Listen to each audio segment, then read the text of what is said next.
Darkness enveloped the damp cave, and the sound of terrifying screams echoed through the walls. The goblins were celebrating the death of their leader. One goblin with bloodshot red eyes went mad and declared himself the new leader. However, his comrade disagreed, believing that he had done the most work and should be the leader. Instead, filled with envy and rage, he charged at his comrade, biting into the other's nose. The cave was now filled with chaos. Screams rang out more violently. Other goblins gathered around, watching the battle with amusement, and betting on who would win. It was their favorite pastime. Chaos brought endless joy to these simple souls. However, amidst the excitement, they discussed bringing the prey out to satisfy their desires. Because the old leader had hidden a human girl and had not touched her yet, they started whispering to each other, plotting to find and take her for themselves. Some goblins hesitated because the prey was protected by a different goblin. He was unlike the other goblins. While other goblins wore simple clothes to cover their private parts, he had covered himself with tattered clothes that covered almost his entire body, and his appearance was terrifying not only because of his clothes, but also because of the aura he exuded like a human being. And when the leader died, they believed that this different one would keep the prey for himself. They stared at the strange goblin. They would follow him and snatch the girl when they had the chance. Some smarter goblins, they suggested waiting a little longer because their strongest members had gone ahead to find the prey. They were planning to let the strange goblin fight those guys, then take advantage of the chaos to kill him and finally take the prey for themselves. However, they didn't expect the strange goblin to be able to hear their conversation. Knowing that the girl was in danger, the strange goblin decided to run back to where she was being held captive. With his speed, he easily lost the other goblins. When he arrived at the location, he was horrified to find the rebellious goblins ready to violate the girl. The girl begged for help, her eyes wide with fear. He spoke to them, telling them to release the girl. The leading goblin and refused this request. The leader was dead. He felt like he was the strongest goblin in the group, and this prey was his. The strange goblin didn't care about that. He was determined to protect this girl. Seeing this, the big goblin and his henchmen decided to attack and kill the strange goblin. Outnumbered, the strange goblin was quickly subdued, but he didn't give up. He didn't believe that these low-level goblins could defeat him, and more importantly, he didn't want to die here. Seizing the opportunity, he used his weapon to kill the biggest goblin, causing the others to fear. Never before had a goblin used a sharp weapon and attacked like a human being. The strange goblin pointed his weapon at the rest. His words were emotionless: leave or die. These words and the image of the giant being killed quickly frightened them. The remaining goblins fled, not forgetting to shout threats they would return with reinforcements to take him down. When the other goblins left, but the strange goblin still wasn't letting his guard down. Trying to regain his composure, he knew that this was just the beginning of the hellish days to come when he decided to fight against his own kind. This girl's name was 𝗧𝗽𝗆. She supported him and thanked him for saving her once again. She could tell that he was different from the other goblins. He had never harmed her. She hoped he wouldn't die. It is true that a goblin would never protect a human, but there was a deeper reason for the strange goblin's actions. You guessed it, right? He was a human. A few days ago, Lamp died in a terrible accident. He didn't expect that instead of meeting God after being hit by a truck, he was transferred to another world with a system. However, his system wasn't fully activated yet. Besides being able to see some stats, it didn't seem to have any other functions, and it seemed quite useless. But since meeting 𝗧𝗽𝗆, she told him about the role of those stats in this world. This world was ruled by gods with many powerful monsters, and humans had demonstrated their role on this continent through absolute power. Unfortunately, the goblin he was reborn as was the weakest and dirtiest monster in this world, and his stats were extremely low, so he would be easily killed by his own kind. Currently, he was level 5 HP, 20 strength, 5 defense, 5. And these stats gave him an overall strength of 30. Luckily, his name didn't change. He was still Lamine. However,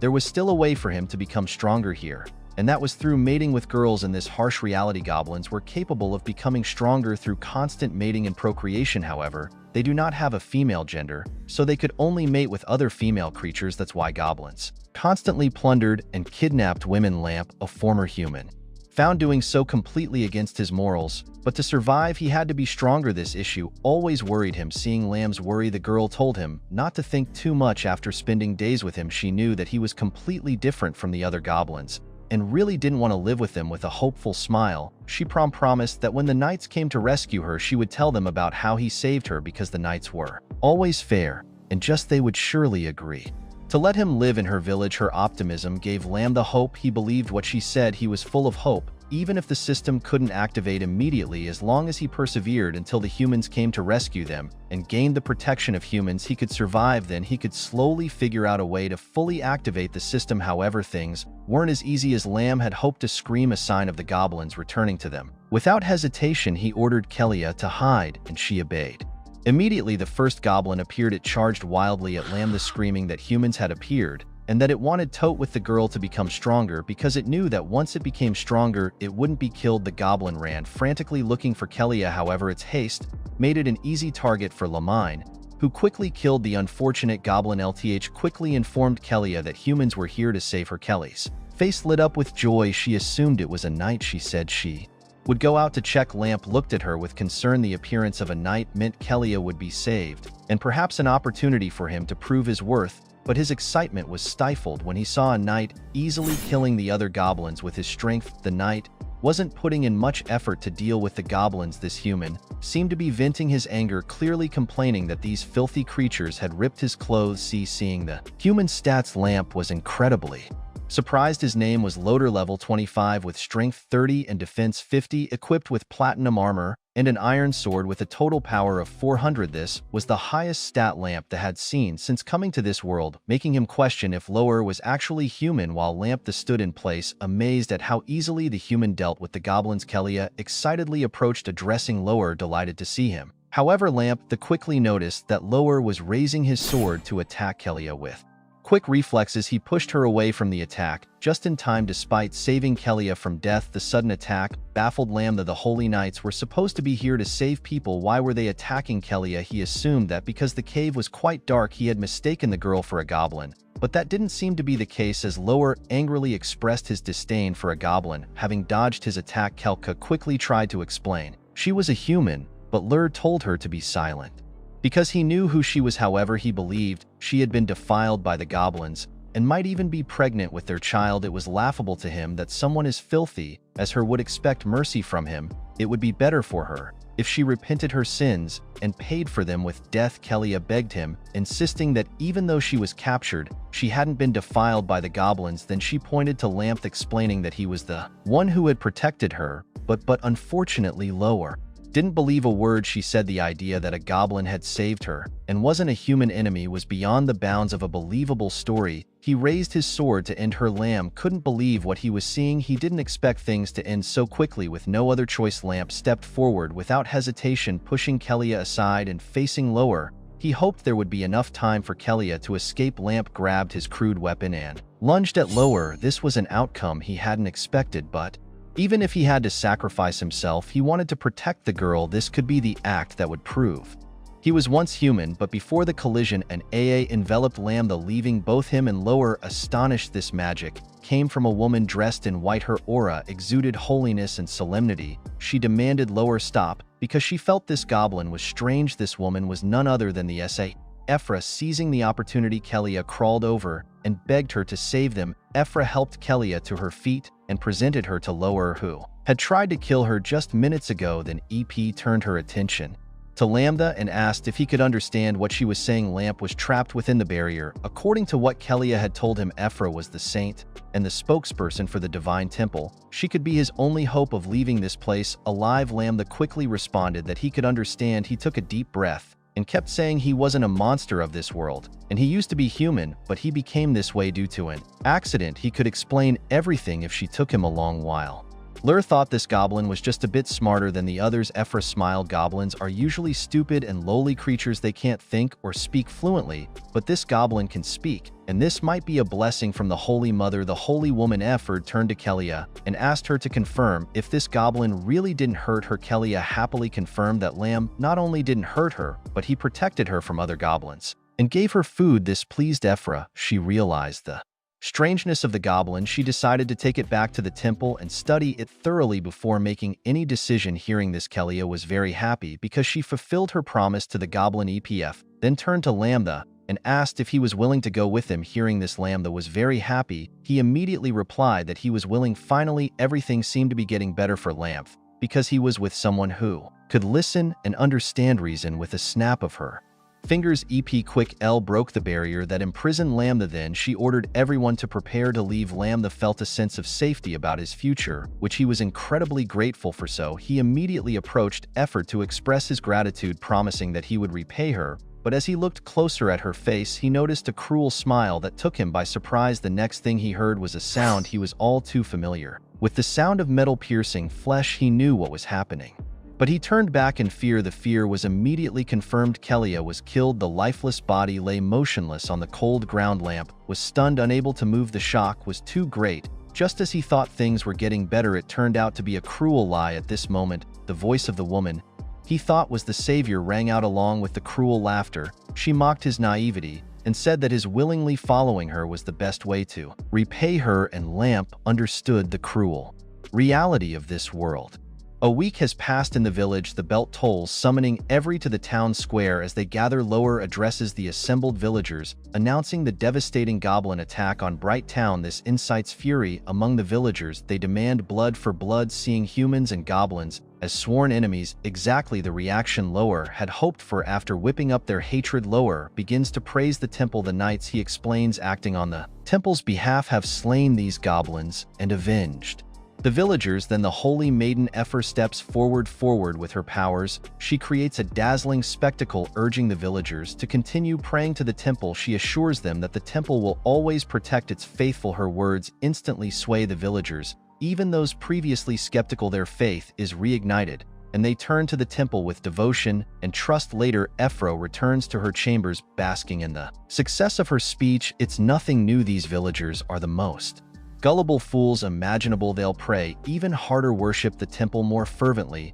and bring her more offerings. Her smug satisfaction is abruptly interrupted by a voice calling her name. The person who called her name was the goblin 𝗧𝗴𝗀. He has regained consciousness, and it's clear he's been through hell. Horrifying scars cover his body, and one eye has been gouged out. Despite his injuries, a burning rage burns in his eye. 𝗧𝗴𝗀 ignores his words. A twisted smile plays on her lips. She's amazed by his tenacious spirit. It's been a long time since she'd seen such tenacious life. Perhaps this is why the temple hasn't been able to eradicate all goblins from the continent. 𝗧𝗴𝗀's return to consciousness excites 𝗧𝗴𝗀. She can't continue her experiments, observing how the poison affects him. 𝗧𝗴𝗀, enraged, repeats his accusations. You tricked me. You killed 𝗧𝗴𝗀. Is this the true face of your temple, this so-called justice humans boast about? His fury is met with cruel indifference. She silences him with a sharp thrust of a staff against his mouth. She laughs, mocking his anger. How dare a weak, filthy creature like you, a degenerate goblin, speak of human justice? She claims 𝗧𝗴𝗀 was under a spell and dared to speak for him. A betrayal, therefore death was her final act of loyalty. Goblins are nothing more than insects on this continent. She continues, it's a great honor that the holy maiden even speaks to you. Be grateful and use your wretched little body to serve mankind in the temple's experiments. The brutal torture continues. 𝗧𝗴𝗀, the helpless to residential, resists the endless, unbearable pain. Even when he falls unconscious, he's quickly awakened by the torment in his torture. He wonders if he'll die here. He doesn't want to, but he can't blame anyone but himself. He was so foolish. Reborn as a lowly goblin, he had naively believed in humans and the kindness of those not of his kind. His weakness and naivety led to 𝗧𝗀𝗀's death after he was captured by the villagers. Lower and 𝗧𝗴𝗀 tortured and tormented him with every imaginable cruelty. They never believed his word. Burrs, taking sick pleasure in his suffering lines. Suffering eventually comes to an end. He's tortured to death by the cruel woman. His only wish in his final moments, if he had another chance, was to never trust humans again. If he could do it again, he'd crush their bones and drink their blood. But that was only if he could be reborn. As his consciousness fades, instead of drifting into an endless void, 𝗧𝗴𝗀 awakens in a different space, a place filled with brilliant white light and twinkling stars. His body is fully healed. Before he can ask where he is, a system window appears. It informs him that the goblin life simulation system has been activated,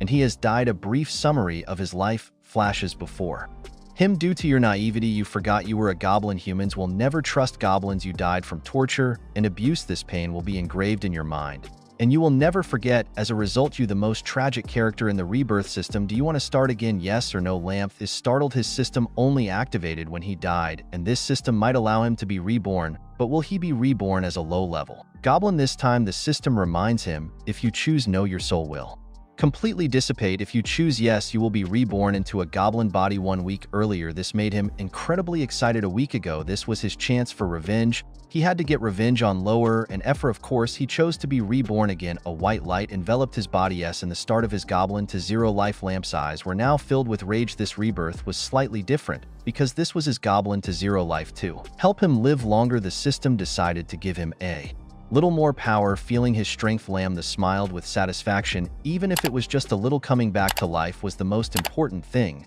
But it seemed this was his only chance, because the system immediately warned him of danger. People from the temple were coming, and if he died again, he wouldn't be reborn. This shocked him, but he didn't expect more. Being reborn once was already a miracle. He wasn't strong enough to fight the temple yet, so he immediately asked the system what he could do. The system explained that it was called the Goblin Life Simulation System. It could simulate his life and predict future events. Each different choice would lead to different outcomes. Each simulation required 24 hours to complete. After the simulation, he would earn points from each simulation, which he could use to exchange for items in the system. This made Lamp Theme chuckle. This simulation method meant he could see the future, so he immediately started using the simulation. The system reminder displayed the current situation: escape the goblin cave. To escape, he had to make choices. 1. Warn his goblin friends and unite to face the humans. The reward would be 10 points. 2. Abandon the other goblins and escape on his own. The reward would be 5 points. 3. Hide in the cave and pray the temple people don't find him. The reward would be 0 points. Lamb thought about it.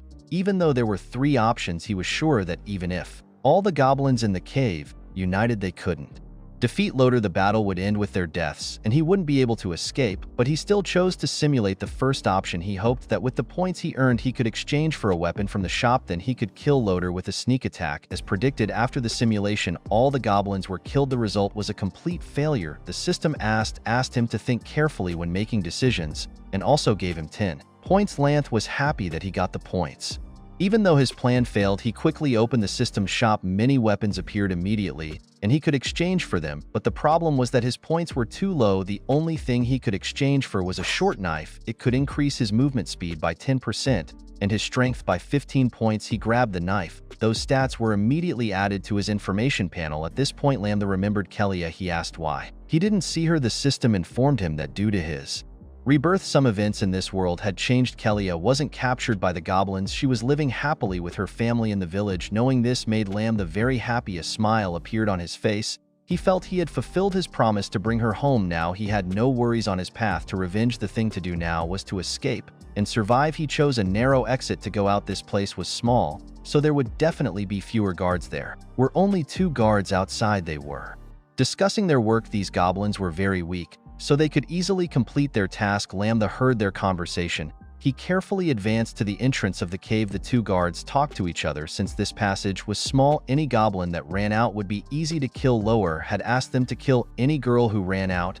and not let them return to the village. This conversation confirmed Lamb's belief that everyone in the temple was a bunch of bastards who were willing to kill their own people. Therefore, a goblin like him had no reason to be merciful to them. Lamb pinched his nose, trying his best to imitate a woman's voice of distress, and pleaded for help. The guards immediately paid attention to it. They wanted to kill the girl and receive a reward from Loader. One of them entered the cave with a knife behind his back. He told the girl not to be afraid. He was a temple man, and he was here to take everyone home, but instead of a woman, it was Lamb with a sharp knife pointed at the knife. At the exit, the knight noticed the strange behavior of his comrade and decided to check on him. As he approached, he was shocked to see a goblin standing there in a flash. Lamp threw the knight's body away, then charged toward the terrified knight at incredible speed. His agility allowed him to easily wound the knight, who fell to the ground in pain. The knight, overcome with fear, screamed, "You can speak human." Lamb's sharp steel blade was the only answer to the knight's fear. Knowing he was no match for Lamb's power, the knight realized he was facing death. In desperation, he begged for mercy. He knelt, pleading for compassion, and showed Lamb a picture of his family, hoping for a chance to return to them. He praised Lamb's intelligence, claiming he would understand that he was merely following the orders of the temple. He insisted that he was forced into doing what he did. The knight offered Lamb a bag of gold and a beautiful woman, promising to select the most alluring one for him. However, for a man like Lamb, who had been betrayed, these words only fueled his anger. The knight's true nature was exposed. He had planned to use Lamb's hesitation to kill him, but it was all part of Lamb's plan. He swiftly and coldly ended the knight's life. Lamb felt pity for the man's family But he understood that sometimes ruthlessness was necessary. Evil needed to be eradicated, especially now that he was no longer human. His attention was drawn to a voice coming from the forest. It was Lower, and his men heading towards them. Lamb quickly took off the knight's clothes and left in a hurry, promising to find Lower and 𝗖𝗍 soon later. Ler and 𝗧𝗴𝗀 arrived at the scene. They were stunned to find the bodies of the two temple knights. After examining the bodies, Ler suspected the goblin ambush. The clean, swift cuts were unusual. 𝗧𝗴𝗀 thought it was impossible for a regular goblin to kill both knights. She believed a goblin capable of such a feat must be a mutated one. Lower agreed with her assessment. He was furious that the knights could not handle a mutated goblin, and allowing it to escape was a bad sign. Loder, furious, kicked one of the corpses and raged that these knights couldn't handle a mutated goblin. 𝗧𝗴𝗀, her lips licking, couldn't control her excitement and cruelty at the thought of obtaining such a unique specimen for experimentation. Night fell, and the moonlight cast an eerie glow on the forest. Lamb panted heavily, happy to be alive. He had run until exhaustion, but he couldn't afford to let his guard down. He tried to recover as quickly as possible to continue his journey. He realized that they hated goblins, so much so he would use the goblin way to deal with them. Goblins could upgrade their attributes through mating and cannibalism, both increasing strength and creating stronger generations. Lamb's mind was consumed with hatred in this life. He wanted all men to experience only the happiness of death and all women to kneel and weep at his feet, especially Ler and 𝗧𝗧𝗏.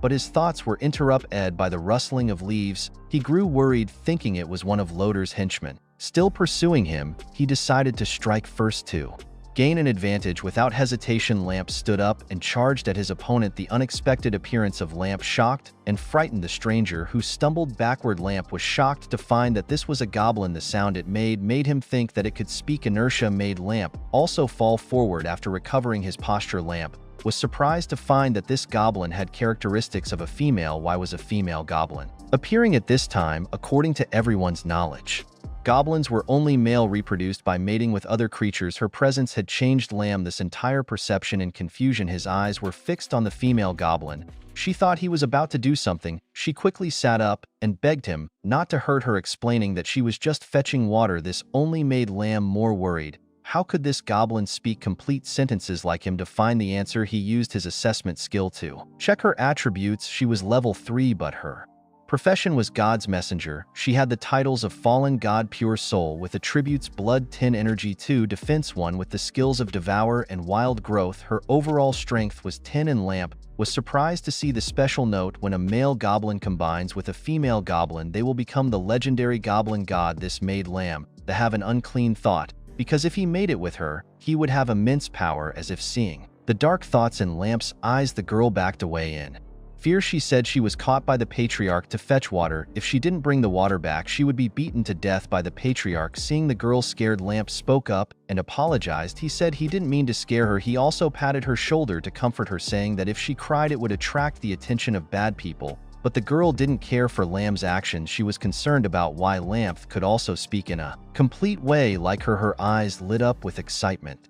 Lamb laughed and nodded. Because of her cuteness, this was reasonable, because ordinary goblins couldn't speak, and maybe she rarely talked to other people in the tribe. However, Lamb's line of thought was once again interrupted. He noticed the girl was clinging to his cloak. She said Lamb was good because the other goblins just beat her up. This was the first time a goblin treated her like this. The girl suggested that Lamb return to her tribe with her. This surprised Lamb that he didn't expect there to be a goblin tribe nearby. He still didn't know if the Loder people were chasing them. It wasn't suitable to ABC right now, and he needed to find a safe place to hide. Lamb's eyes lit up. This was a good opportunity for him to recruit his first followers. Right after that, he suggested that the girl take him to her tribe. The girl agreed without blushing, it seems, because this was the first time she met a goblin as handsome as this. She immediately agreed to take him to her camp soon.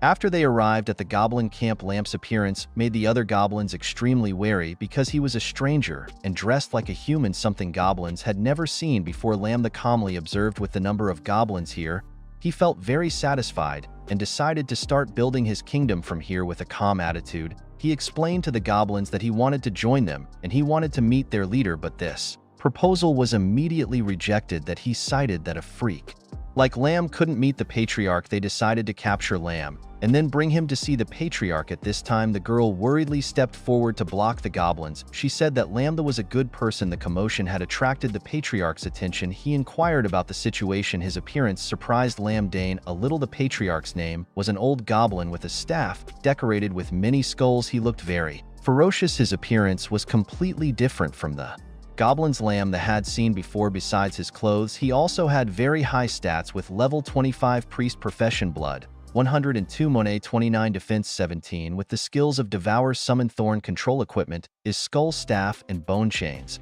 and has an overall strength of 200. Lamb's eyes lit up with vigilance. He didn't expect there to be such a strong goblin in this tribe.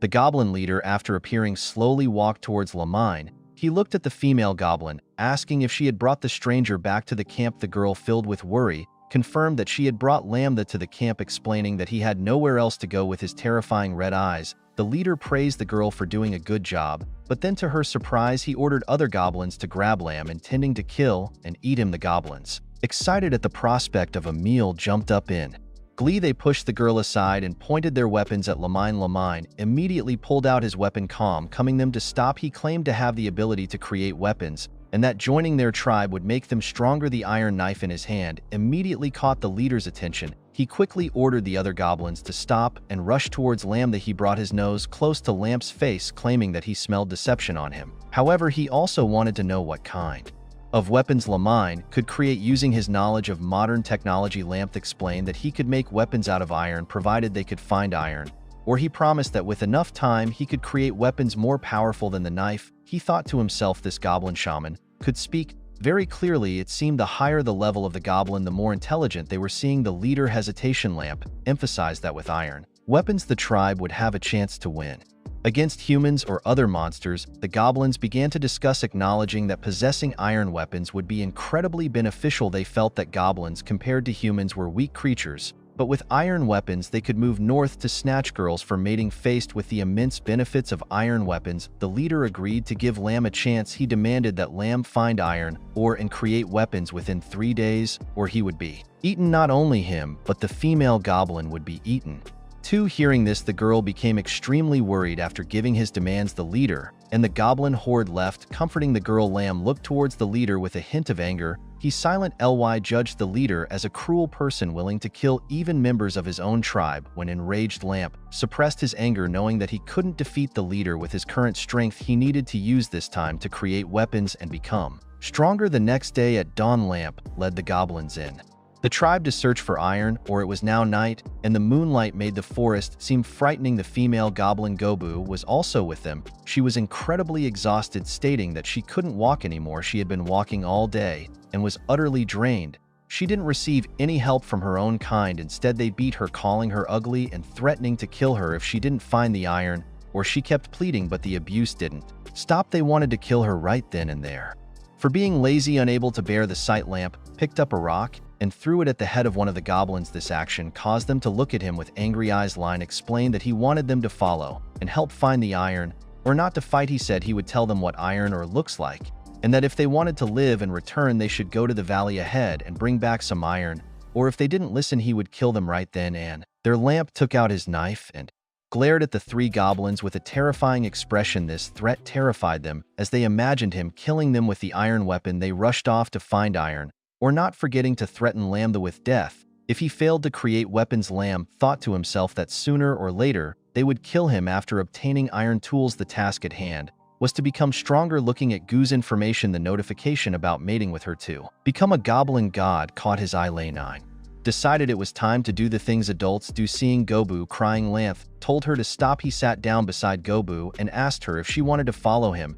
He promised to protect her, feed her, give her a warm home, and ensure no one would bully her. The girl was confused at these words, asking if he was telling the truth. Looking at the girl sincerely, 𝗖cie affirmed that everything he said was true. However, he was currently too weak to prevent further bullying. He needed to become stronger, and Gobu was the only one who could help him. The girl, confused, asked what she could do to help him become stronger. Lamp felt a little embarrassed, but he said that if they made it, he would become stronger. This made the girl's face turn red. The girl looked at Lamp with suspicion, asking if he was telling the truth. She said she had never tried this before. Lamp was also a little flustered about bringing up this topic. He reassured her that everything would be fine and that he would help her if she wanted it.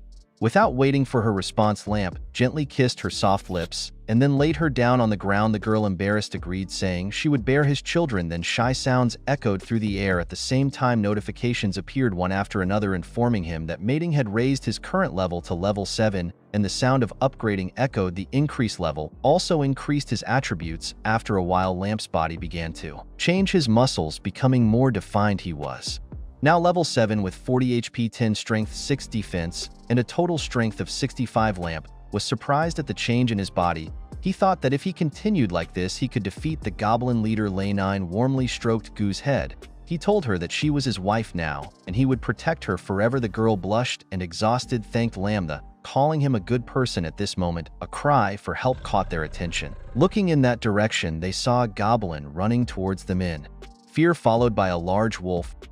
What caught Lamb's attention was the iron ore in the goblin's hand. He didn't expect to find iron ore here, but before he could get it, he had to deal with this problem first. Lamb immediately grabbed his knife and asked Gobu to wait there for him.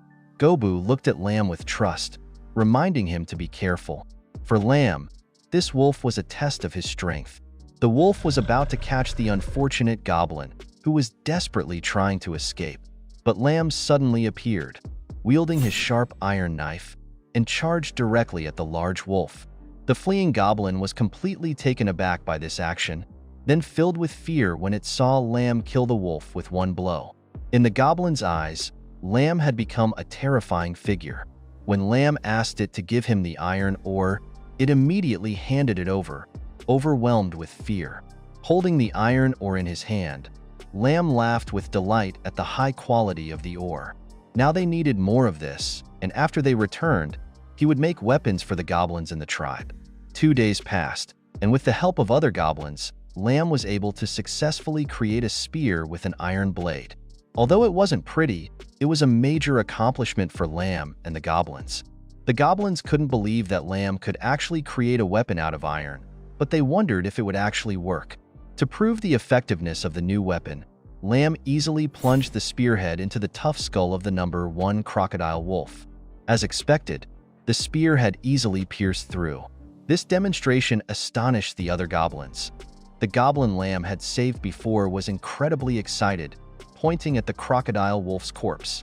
He said he had seen Lamb kill the wolf in just a few seconds using the iron weapon, and that he really could make weapons. The other goblins agreed that the iron spear was much more powerful than the stone spears. While the goblins were discussing, Lamb held the spear high and asked them if they wanted weapons like this. Without hesitation, the other goblins shouted excitedly that they wanted one and hailed him as a god. Only one of the goblins present was not happy.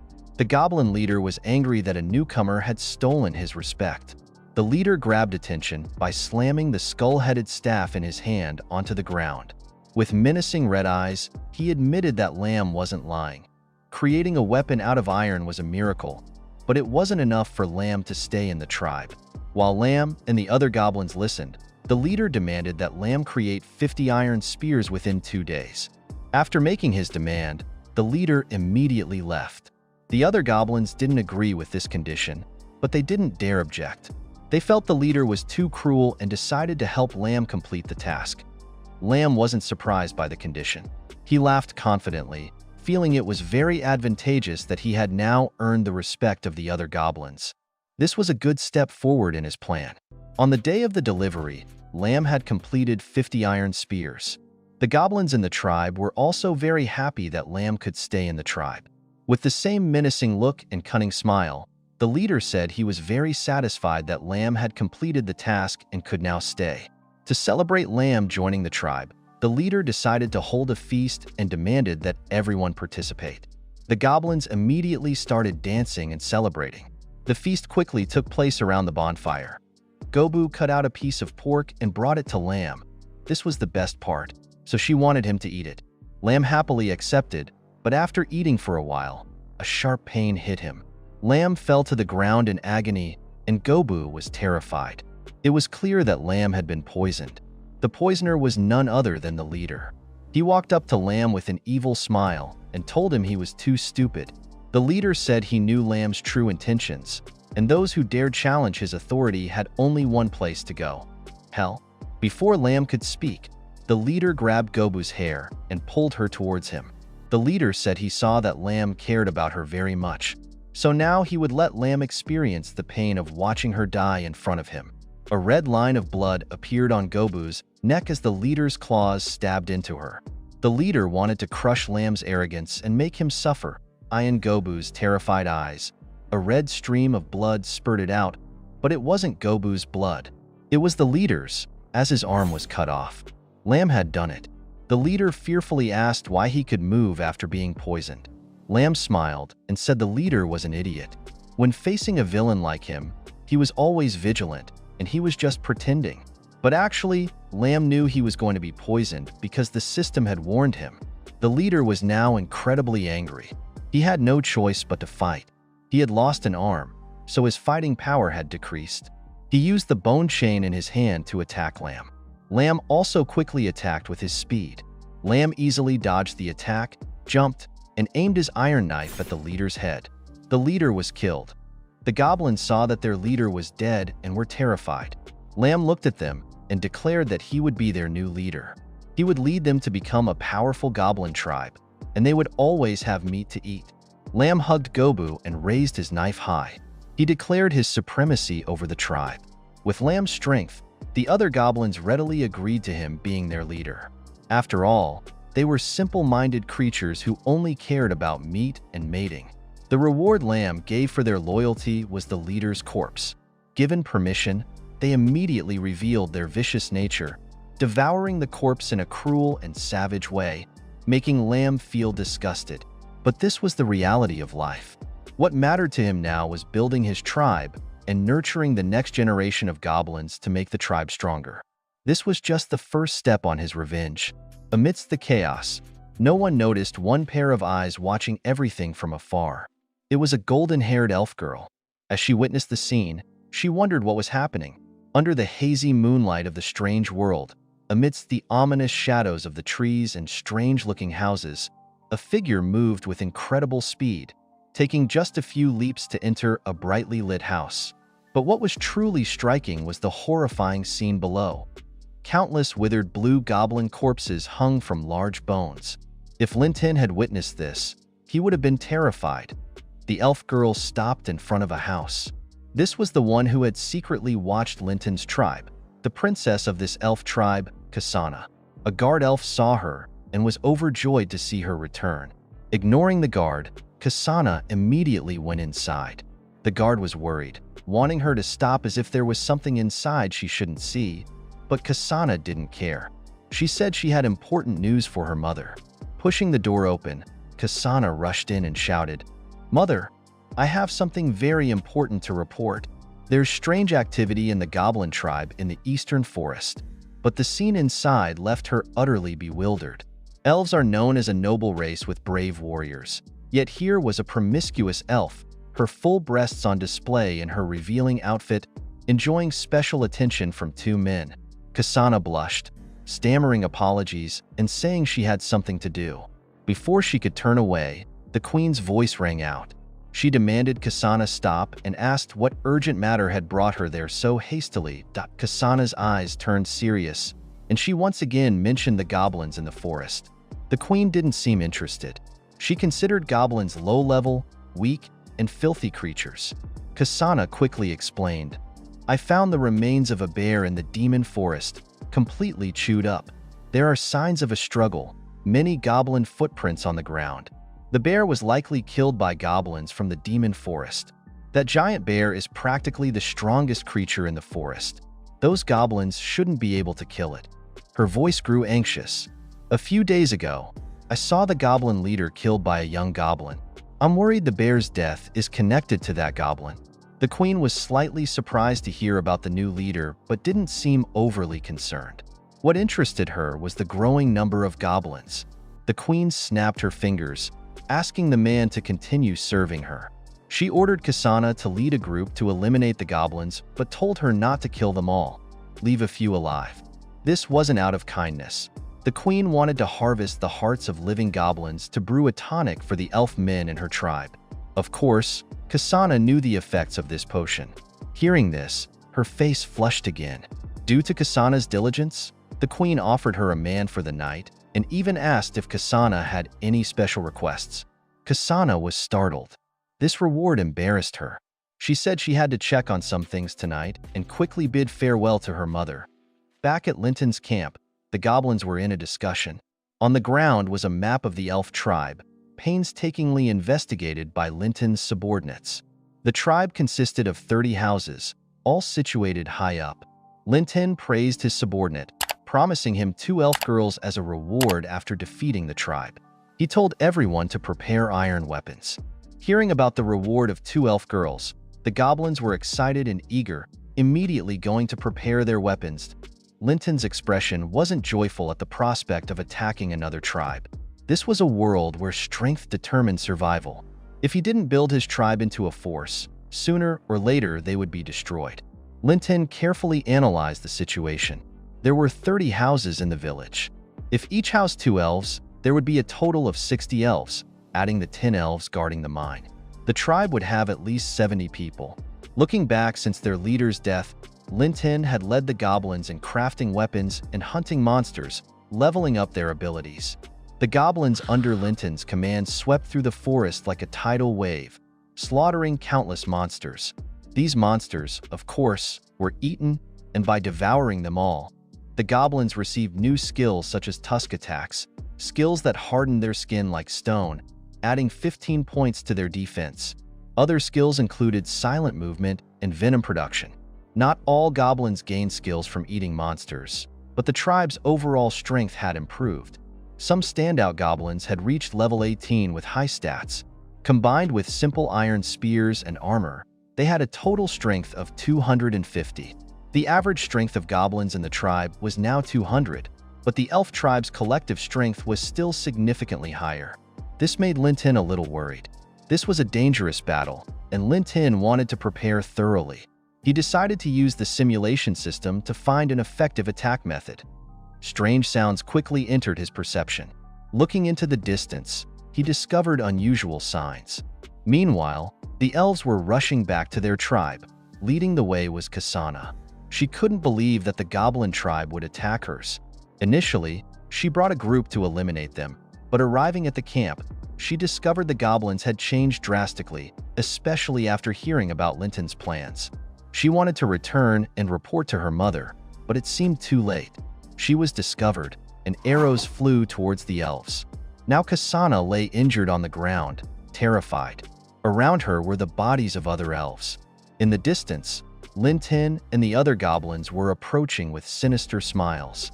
They were delighted to find a live elf. 𝗧ana tried to flee but couldn't get up. The wound felt strange, as if the arrow had been poisoned. Linton spoke, surprised at how easily he had captured 𝗧ana. He said she had arrived at the perfect time. Linton coldly ordered his subordinates to capture all the elves. 𝗧ana was awakened by an unknown liquid, her soaked form revealing stunningly beautiful lines. Her dazed eyes evoked thoughts of wicked deeds. The goblins stared at her with lustful gazes, their desire for her undeniable, waiting for the opportune moment. Lambda grabbed 𝗧ana, acknowledging the undeniable allure of the elf's body, which sent the goblins into a frenzy. Capturing her would grant them a chance to defeat the elf queen. 𝗧ana trembled. She attempted to intimidate Lambda, calling him a coward. She declared herself the princess of the elves, questioning why he dared kidnap her and threaten her people. She claimed her mother's kindness had allowed Lambda and his goblins to survive, for they would have been eradicated long ago. She warned him that if he dared touch her, the elf queen would annihilate all goblins there. Lambda only sneered at her threats. He flung 𝗧ana to the ground, mocking her claims about the elf queen's kindness. The surrounding goblins echoed his laughter. He pointed to a goblin, stating that what he had heard from his subordinate contradicted 𝗧ana's narrative. He said his subordinates might be foolish, but they never lied. In 𝗧ana's terrified gaze, 𝗧𝗴𝗀 revealed he knew her true purpose: to annihilate all goblins in the forest. He said the Elf Queen wanted to keep some goblins alive not out of kindness, but for another reason, one he wouldn't bother asking her about. He declared that tonight he would lead his tribe to find out. 𝗧𝗴𝗀 commanded the goblins to feast on the dead elf and absorb their skills. The simple-minded goblins roared in delight, while 𝗧ana was consumed by fear. Since his betrayal by humans, 𝗧𝗴𝗀 had become cold and cruel to his enemies. A survival tactic, it seemed. He looked at 𝗧ana with an emotionless expression, announcing he would personally deal with her. 𝗧ana was petrified, uttering only faint, choked sounds, followed by a scream that echoed through the forest. It seemed 𝗧𝗴𝗀 had done something truly horrifying. The system announced 𝗧𝗴𝗀 had reached level 30, gaining 50 HP, 10 strength, 10 defense, and the skills invisibility and night vision. From the Elf Queen's house came the sounds of moans of pleasure and pleas of exhaustion. Inside, the Queen felt heartbroken because her evil desires were not satisfied. She felt regretful that last time, she did not catch enough goblins to make tonics for these men. 3 men lay collapsed from exhaustion around her. She suddenly remembered 𝗧ana and asked if she had returned. An elf quickly informed her that 𝗧ana had left on a mission and had not returned, despite being past her expected arrival time. He suggested sending a party to help 𝗧ana, which would also provide them with more goblins to kill and further boost the tribe's fighting abilities. The Queen gave him full authority to send people to help 𝗧ana and kill the goblins. A voice pierced the silence, announcing that 𝗧ana wouldn't be returning today. The words sent a jolt of fear through the group, a stark realization that they were under attack. The elf man was about to draw his weapon to fight when sharp iron arrows came flying, killing the unfortunate man instantly. The Elf Queen, with a mix of skills and luck, managed to catch one arrow but was terrified by the sudden appearance of goblins in her home. 𝗧𝗴𝗀 and his goblins entered through the window. He announced he had captured 𝗧ana and that she would soon be carrying his child. He called the Elf Queen his mother-in-law, declaring they were now a family. The Elf Queen was disgusted by those words. She was furious and wanted to know what 𝗧𝗴𝗀 had done to her daughter. 𝗧𝗴𝗀 pretended to be emotionless and acted as if he didn't understand what she was talking about. This action ignited the Elf Queen's anger, and she charged at him, wanting to kill him immediately. However, it seemed she was exhausted after being served by 3 men, and her attack was like a child's play to 𝗧𝗴𝗀. He informed her that the elf tribe was currently surrounded, and, if she surrendered obediently, he would consider treating them well. The Elf Queen collapsed to the ground, feeling her body numb. She couldn't even muster the strength to sit up. 𝗧𝗴𝗀 informed her that the arrow she had grabbed earlier had the body fluid of a goblin, which would cause rapid paralysis upon contact. The Queen tried to get up in anger, her body lacking clothing and covered in sweat, becoming alluring. Seeing his prey struggling, 𝗧𝗴𝗀 felt intrigued. He said that he knew she had used the goblin's heart as a stimulant. He was surprised that the elves were so depraved and used goblins like that. He guessed that she never imagined a day like this, a day when the goblins she despised would come here for revenge. Hearing these words, the Elf Queen felt even more scared. She realized that the person in front of her was the strange goblin she mentioned earlier. Screams and cries for help from outside came into the room. The Queen asked what was happening, and 𝗧𝗴𝗀 sneered, saying that things seemed to have started. Without giving the Elf Queen a chance to wait, 𝗧𝗴𝗀 dragged her to the window, allowing her to witness the scene below. He urged her to consider surrendering as soon as possible. Below, the elf village seemed to be burning. Flames were everywhere, and war was raging. Goblins were killing the elves. The elves screamed and begged the Elf Queen to save them, pleading not to be captured by the goblins. Seeing her elf warriors weak against the goblins' attack, the Queen's worry and fear overwhelmed her, and she asked a foolish question. She asked 𝗧𝗴𝗀 what he was to her tribe. 𝗧𝗴𝗀 understood what she meant and said that the elf's strength had not weakened. The problem was that his goblin tribe had become stronger, and they had no hope of resistance. When the elves were stronger, they slaughtered the goblins. Now the goblins were stronger, and it was natural for them to slaughter the elves. 𝗧𝗴𝗀 asked her to face reality and make a quick decision to minimize the damage. Lamb approached the elf queen and whispered in her ear that he still needed more powerful warriors, so he would let her live. Whether the others in her tribe survived would depend on her decision. Right now, outside, the elf men were still being slaughtered, and the girls were being captured by lustful hands, a barbaric scene. The queen's arrogance collapsed, and she knelt down and begged Lamb, promising to fulfill all his demands as long as he did not kill her child. The queen sat down and showed her superiority. The PL fruits were displayed in a revealing way. She assured him that she would bring them with her and bear children for him. In the previous episode, Lamb led his goblin army to attack the elf tribe, and the attack was victorious. It is now the next morning in the goblin tribe. The sky is high with plenty of sunshine, and the scenery is incredibly beautiful. 𝗧सँग and the elf queen met. 𝗧सँग was happy to see her mother again, but she is now captured and has no hope for their future. The elf queen hugged her daughter. She apologized for underestimating the goblins. She didn't expect the goblin strength to surpass the elves like this. Currently, there are only women and children left in the goblin tribe. They no longer have the ability to defend themselves and protect the elf bloodline. Outside, the beautiful elf girls have been captured by the goblins as slaves. They cruelly use the girls as reproductive tools. This scene makes the elf queen very heartbroken. The queen realizes that they have become slaves. From now on, they can only try to survive in the goblin tribe. She asks 𝗧सँग not to give up hope. Lamb appeared next to the prison. He told the two to wait obediently to have children for him. He would provide enough food for both, but if they made trouble, he would kill both mercilessly. The elf queen is very obedient. She seems to have accepted her fate. She said she understood but had one request. Looking at the young elves who were playing with the young goblins innocently, the elf queen said they are her children. She begged Lamb to let her take care of those children. He is currently a goblin, but he was once a human. He understands the feeling between mother and children. He is a bit hesitant about this proposal from the queen. At the same time, the system also appears with a mission, the motherly love mission. At this time, 𝗀𝗄 called Lamb.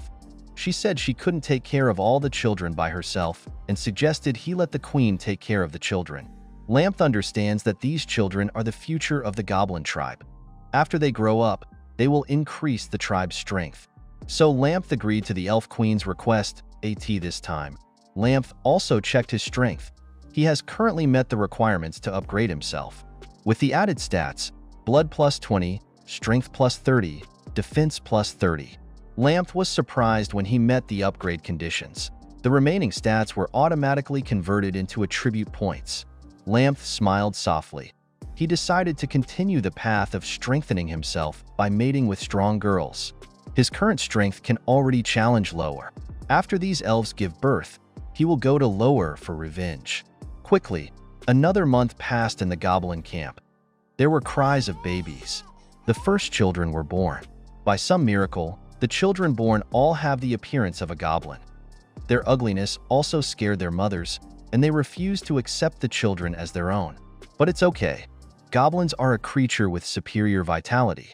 Lamb wanted to know how many children were born. 𝗀𝗄 calculated for a moment. She replied that there were about 30 to 40 children. The conversation was interrupted by Gon's scream, which worried Lamb. She is pregnant with his child anyway. Quickly, Lamb appeared at the location of 𝗧सँग and the elf queen. 𝗧सँग is about to give birth. The elf queen is beside her, full of worry and encouragement for 𝗧सँग, but she seems to be having some trouble seeing Lamb. The queen quickly begged him to help 𝗧सँग because this is her first time giving birth, and she seems to be about to die. Lamb knows what is happening. He asks 𝗀𝗄 to help him deliver 𝗧सँग. Looking at Lamb's actions, the elf queen is very surprised when a goblin knows about this. But 𝗧सँग is angry because Lamb is here. She asks him to leave quickly. She doesn't want him to touch her. Lamb gets angry and asks 𝗧सँग to be silent because this is his child. After a while, Lamb finished the job, and 𝗧सँग is no longer in danger. 𝗀𝗄 praised Lamb as an extremely talented person for saving 𝗧सँग, but Lamb thinks it's just a small matter. 𝗧सँग is currently sleeping because of exhaustion, surrounded by young goblins. But then something happened. A scream caught Lamb's attention. In that direction, a beautiful elf who had just given birth was tied up. Beside her were two adult goblins who wanted to have children with the elf girl, not caring about her weak resistance. But their actions were paid for with their own lives. 𝗵 killed one goblin in fear of the remaining goblin because 𝗵 had ordered that all elves, after giving birth, should be given rest until they were completely healthy, and those who violated the order would pay with their lives. 𝗵 again ordered that from now on, the elf's food ration would be increased by 1 apple. These actions made the queen feel more favorably towards 𝗵. The queen said he was a very different person from ordinary goblins. 𝗵 said it was just a normal action, and the elves would be more obedient if they were treated better. Ending a busy day, 𝗵 began to carry out simulations to earn points from the system to exchange for new technologies. The current storyline is, the goblins revenge with the content you have worked hard and captured the elf tribe and have fertilized all the elves. After a period of pregnancy, the elves gave birth to children with stronger attributes than normal. Realizing that the tribe's strength had increased, you decided to take revenge on 𝗧𝗴𝗏 and the others. You decided to return to the village alone and find the location of 𝗧𝗴𝗏 knights. Currently, there are 3 situations for 𝗵 to choose from. 1. Act alone. Try to kill 𝗧𝗏𝗏 and the others at 50 points. 2. Lead the goblins to attack and wipe out the entire village. Add 30 points. 3. Wait for a better opportunity and continue to observe because you think it's not time for revenge. Add 10 points. Sitting by the fire, 𝗵 continued to think. He wondered if he should find them for revenge so soon. Although 𝗵's current strength can be compared to 𝗧𝗏𝗏's, the strength of 𝗧𝗏𝗏's companions cannot be underestimated. With his current strength, 𝗵 chose option number 1. Act alone, try to kill 𝗧𝗏𝗏 and the others at 50 points. What happened next? 𝗵 found an opportunity when he found 𝗧𝗏𝗏 alone. He ambushed 𝗧𝗏𝗏 and almost managed to kill 𝗧𝗏𝗏. But a human knight appeared and rescued 𝗧𝗏𝗏, and 𝗵 died tragically under that person's sword. Then 𝗧𝗏𝗏's group returned to the capital and never appeared again. Immediately, the simulation process ended in a disastrous failure. Encountered the Holy Knight. No chance to escape. Rated 30 points out of 100 points. Reward multiplied by 30 life points. Simulated the Imperial City.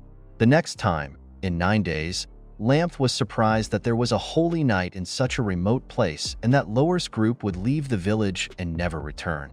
So finding them for revenge is extremely difficult. Hatred has taken over 𝗵's mind. Knowing he doesn't have much time, he wants to get revenge quickly. 𝗵 decided to go to human territory.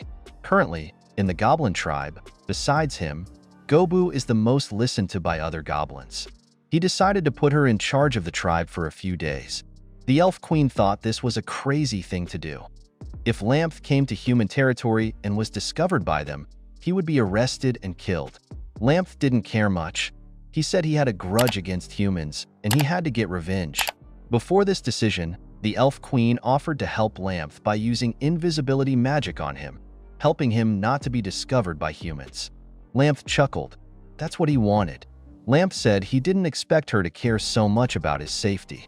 The queen used magic and said she was just afraid that after 𝗵 died, the other goblins would rebel and treat the elves cruelly. Her children are all here. Only when 𝗵 returns safely will they be safe. 𝗵 only felt that the elf queen was very cunning and knew how to survive. Looking at 𝗵 leaving, 𝗀𝗏𝗴 shouted she would help him take care of the tribe and hoped he would return safely. The scene shifts to the town of Quang-Minh. The air here feels heavy with tension. Knights patrol the streets, armed and watchful, while the faces of ordinary citizens reflect their worry. These knights patrol, scanning the area as if searching for something. They don't notice a shadowy figure lurking in a dark alley. This figure is 𝗵. He silently observes from the shadows, confused by the presence of the patrol and the town's heightened defenses. He suspects the Holy Knights have something to do with this. With growing suspicion, 𝗵 leaves the deserted alley. He walks for a long time without hearing anything about 𝗧𝗏𝗏's group. This strangeness makes 𝗵's steps become more hurried. The elf's invisibility spell ensures he remains unnoticed. To find useful information, 𝗵 decides to go to the town square, where many people are gathered. He notices a group of armed individuals gathered in front of a large bulletin board. The board displays a ranking list of the knights in the town. The ranking list isn't particularly interesting. There's one platinum-level adventurer, 2 silver level ones, and the rest are bronze level. What catches 𝗧's eye is 𝗧's name at the top of the list. This confirms that 𝗧 has grown stronger. This information is useful to 𝗧. He needs to use this time to gather more information and plan carefully. Rushing into things will inevitably lead to failure in his quest for revenge. 𝗧 quickly blends into the crowd, moving through the streets. Having been a human himself, 𝗧 knows that the best place to gather information is a tavern. To his surprise, even before entering the tavern, he hears a familiar voice. A cunning smile spreads across his face. Inside, besides 𝗧and the knights of the temple, there's also 𝗧ऱ्𝗏. They're happily drinking together. One knight, raising his glass, expresses gratitude to 𝗧ऱ्𝗏 and 𝗧r for saving him from a four-armed ape monster. 𝗧ऱ्𝗏 says this is Captain 𝗧r's victory, and she wouldn't have been able to help without his exceptional skills. Another man argues that the monster was too weak. The fact that the knight couldn't defeat it proves his weakness. This sarcastic remark enrages the knight. He tells the man that their story doesn't concern him and orders him to leave. A heated argument ensues, and they're on the verge of a fight. The tense situation is quickly diffused by the tavern owner. He reveals that the dragon on Dragon Island is currently in its breeding season. It has been kidnapping livestock and humans to eat. He suggests the two go defeat it instead of causing trouble in the tavern. These words from the tavern owner also catch 𝗧's attention. He senses a sense of worry. If the dragon attacks this town, the capital's reinforcements won't arrive in time. Even if all the adventurers in the town unite, they wouldn't be able to withstand the attack of those ferocious dragons. Disaster seems to be looming over the town. These words make the atmosphere in the tavern tense. 𝗧r breaks the silence with a laugh. Haha, a few dragons? Nothing to worry about. Let me reveal something to you all. A holy knight is on the way here. 𝗧r confidently introduces the holy knight as his teacher. Once she arrives, she will join them in defeating the dragons. The king won't need to send his army. After the situation is resolved, their group will return to the capital. This news excites the crowd. They are astonished to learn that 𝗧r's teacher is a holy knight. They feel confident knowing that a holy knight will help them defeat the dragons. If this is successful, 𝗧r will become the town's hero. Flattered by the praise, 𝗧r proudly stands up and raises a toast to everyone, celebrating the holy knight's arrival and their imminent victory over the dragons. While everyone is happily drinking, 𝗧 has a different plan. He needs to make the most of this opportunity. 𝗧 stands up, pays his bill, and leaves. His departure catches 𝗧r's attention. He asks why 𝗧 is leaving without joining them for drinks. 𝗧 turns his head and looks at 𝗧r, saying, "We'll have plenty of opportunities to drink together in the future." Then he leaves. His actions draw the attention of 𝗧r and his men, provoking their anger. Time flies by. The people in town cheerfully celebrate the holy knight's arrival. Inside a church, a blonde-haired woman is praying. 𝗧r stands behind her. 𝗧r politely addresses her, "Master, the dragons are wreaking havoc everywhere. They're getting closer to the town now. No one dares to let their livestock out. The dragons might attack our town." The woman takes up her weapon and stands up. She is a beautiful woman with captivating blonde hair. Her silver armor gives her a commanding presence. She asks 𝗧r about the things she requested him to prepare. 𝗧r reports, "I have prepared 10 dragon hunting crossbows, and I've placed them at the highest points in the town." The woman seems pleased. She tells 𝗧r to arrange everything well. If there's a mistake, it would be a huge embarrassment. The woman walks outside. The crowd below is immediately in an uproar. It's the first time they've seen the holy knight. They praise her beauty and wonder which man could possibly win her heart. Someone who thinks she is an unattainable existence. Even the king wouldn't dare to express an opinion about her actions. The woman looks at the worried crowd. The situation is very dangerous. It's unnecessary to gather so many people here. She orders the knights to disperse the crowd, but it seems that's no longer necessary. The commotion draws the attention of the dragon. It charges at the town, terrifying everyone. One unlucky person is taken by the dragon. The woman anxiously announces, "This is just a scout dragon.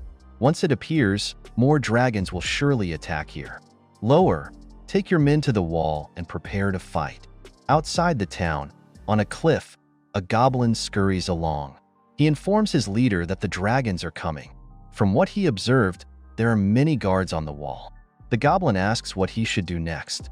The leader tells him to be silent and wait. It's not time to act yet. This leader is 𝗵. He has brought his army here.